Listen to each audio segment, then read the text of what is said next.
Sir మేము సూర్యాపేట నుండి వచ్చినాం ఇక్కడికి. సూర్యాపేటలో ఇప్పుడు సూర్యాపేట జిల్లా అయింది. గతంలో జిల్లా కాకముందే అక్కడ ఉన్నటువంటి విద్యార్థులు, ఎస్సీ విద్యార్థులు చుట్టుపక్కల నియోజకవర్గాల నుంచి వస్తారు కాబట్టి వాళ్ళు కాంపిటేటివ్ ఎగ్జామ్ చదువుకోవడానికి మంచిగా ఉంటుందని ఆ రోజు దళిత సంఘాలు, బహుజన సంఘాలు ఎంతో పోరాటం చేస్తే ఒక 1.8 ఎకర్స్ కేటాయించడం జరిగింది. దాంట్లో ఇప్పుడు మొత్తం అది కబ్జాల పరమైంది. గత 10 సంవత్సరాలుగా బీఆర్ఎస్ ప్రభుత్వంలోనే అది కబ్జాలైంది. గత ప్రభుత్వం ఏదైతే కేటాయించిందో వాళ్ళు బిల్డింగులు కట్టలేదు, ఆ జాగా అట్టనే ఉండే.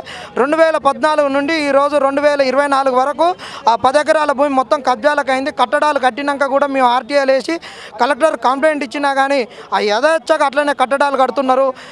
ఇందులో ఉన్నటువంటి వాళ్ళు సూర్యాపేటకి వెళ్ళి ఏ చెట్టును అడిగినా, పుట్టును అడిగినా జగదీశ్వర్ రెడ్డి మనసులో ఒక అక్రమాలు, భూ కబ్జా వల్లనే ఇది అసిస్టెంట్ సర్కిల్ అనేది కబ్జా అయింది. ఇందులో ఉన్నటువంటి వాళ్ళంతా బీఆర్ఎస్ నాయకులని చెప్తారు.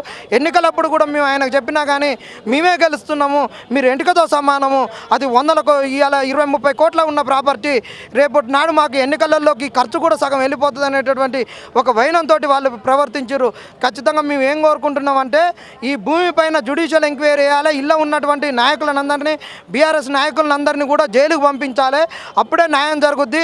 ఒకవైపు వీళ్ళు దళిత బంధాన్ని, దళితులకు మేలు చేస్తున్నాం అని చెప్పేసి ఈరోజు దళితుల భూములనే గుంజుకున్నటువంటిది చూస్తున్నాం. ఒక సూర్యాపేట అడ్డగానే ఒక కేంద్రంలో, జిల్లా కేంద్రంలో ఇట్లా భూములు గుంజుకున్నారంటే చుట్టుపక్కల ఉన్నటువంటి పల్లెలలో కూడా మేము చెప్తాం. అన్ని ఊర్లలో ఎస్సీలకు ఆ రోజు ఇందిరమ్మ ఇండ్ల కొరకు ఇచ్చినటువంటి భూములలో వాళ్ళు కట్టుకోకుంటుంటే ఆ భూములన్నింటినీ గుంజుకొని కూడా ఈరోజు రైతు వేదికలను కట్టుకున్నారు. ఖబర్దార్ జగదీశ్వర్ రెడ్డి, మీకు చెప్తున్నాం ఒకటే, ఇప్పటికైనా నీ మనుషులు ఎవరైతే ఉన్నారో వాళ్ళకు పిలుచుకొని చెప్పుకో. ఈరోజు నువ్వు చూస్తున్నావు 27వ తారీఖు నాడు అవిశ్వాస తీర్మానం ఉంది సూర్యాపేటలో మున్సిపల్ చైర్మన్ మీద. ఈరోజు నీ దిలీప్ రెడ్డిని ఇళ్లకు పంపించి ఈరోజు నువ్వు చెన్నై వేదికగా క్యాంపు రాజకీయాలు చేస్తున్నావు. ఈరోజు సూర్యాపేట రాజకీయం ఎక్కడ నడుస్తుందయ్యా మున్సిపాలిటీ అంటే ఈరోజు చెన్నైలో ఉంది. మీరు చెన్నైకి వెళ్ళండి, ఈస్ట్ కోస్ట్ రోడ్లో ఉంది క్యాంపు. మొన్న 10 రోజుల సంది నడుస్తుంది క్యాంపు. 10 రోజులకు ముంగట ఇక్కడ పెద్ద పార్క్ అయ్యేది హోటల్లో క్యాంపు జరిగింది. ఇక ఇక్కడ ఉంటే మళ్ళీ జగదీశ్వర్ రెడ్డి గుంజుకపోతాడనో ఏం చేసిండో మళ్ళీ జగదీశ్వర్ రెడ్డి డబ్బులు ఇచ్చి చెన్నైలో జరుపుతున్నారు. రేపు ఇంకొక గంటకైతే ఈరోజు ఎస్సీలతోటి అంబేద్కర్ దగ్గర విగ్రహం ఇచ్చంటే ఎస్సీ మహిళను ఒక చైర్మన్ ఉంటే ఆమెను గుంజేసిరని ధర్నా కూడా చేపిస్తున్నాడు. మరి ఎస్సీ మహిళలను డ్రామా చేసుకునే మరి ఎస్సీలకు కేటాయించిన భూమిని నువ్వెట్ట కబ్జా చేయించుకున్నావు? ద్వంద్వ నీతి వద్దు. జగదీశ్వర్ రెడ్డి, నువ్వు ఎమ్మెల్యేకు 2014లో పోటీ చేసినప్పుడు కారు లేకుండా నువ్వు ఎవరెవరు కార్లలో పోయినావు, నీకు ఆ రోజు పార్టీ పనులు లేకుంటే ఎవరెవరు ఇచ్చారో తెలుసు. ఈరోజు నువ్వు 20,000 కోట్ల కట్ట పడగలెత్తినావు.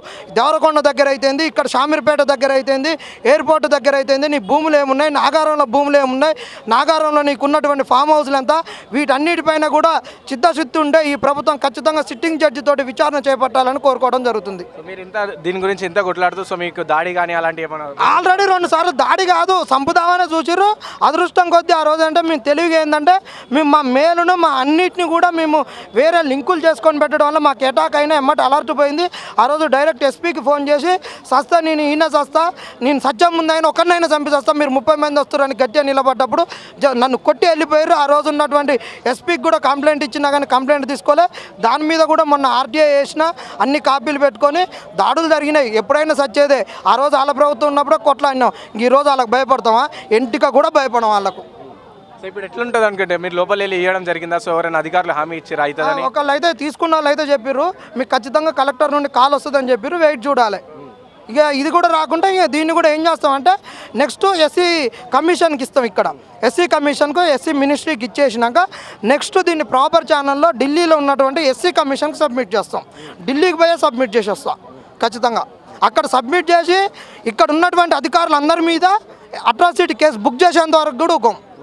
ఇప్పటికైనా బుద్ధి తెచ్చుకొని ఇవ్వాలి. ఇక్కడితో ఇది ఫుల్ స్టాప్ పెట్టాలి. లేదంటే ఇది ఎంతకాడికైనా పోతాం. మాకున్న ప్రొవిజన్స్, కాన్స్టిట్యూషనల్ ప్రొవిజన్స్ అవన్నీ తెలుసు. అవసరమైతే ఢిల్లీలో ఉన్నటువంటి ఆల్ ఇండియా లెవెల్లో ఉన్న ఐఏఎస్ ఆఫీసర్ల అసోసియేషన్ కూడా కలుపుకొని కాంగ్రెస్లో ఉన్నటువంటి ఎస్సీసీఎల్ అధికారులను కూడా, నాయకులను కూడా కలుపుకొని దీన్ని ఎంత ఉధృతం చేయాలో అంత ఉధృతం చేస్తాం. ఆ ప్లాన్ ఆఫ్ యాక్షన్ కూడా ఉంది, ఖచ్చితంగా ఉంది.